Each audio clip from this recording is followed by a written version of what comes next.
gian mà ghê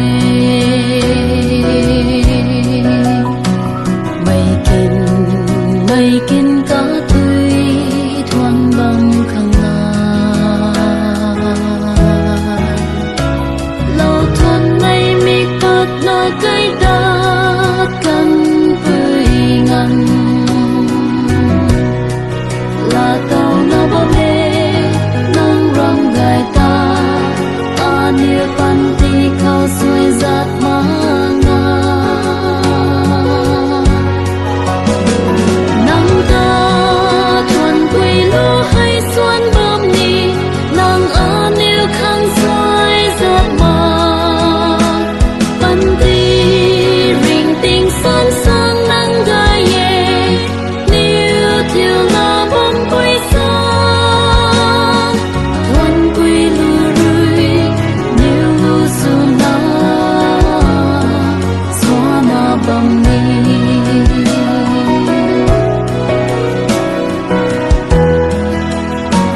điều khâu tình điều mây chung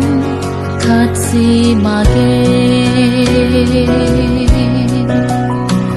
in thần mây lại rí khâu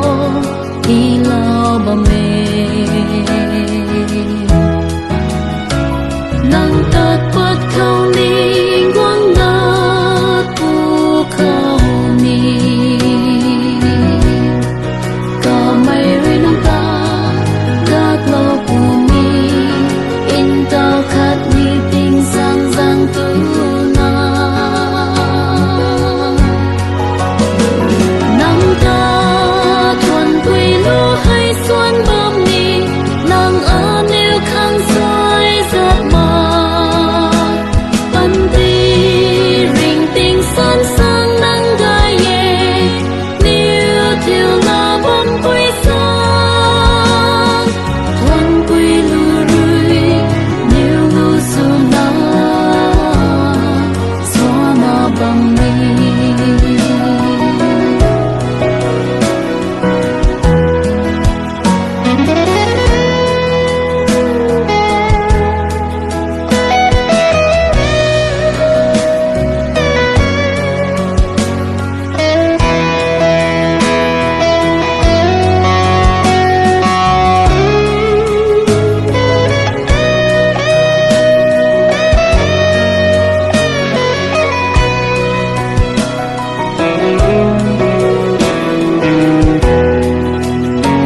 cây po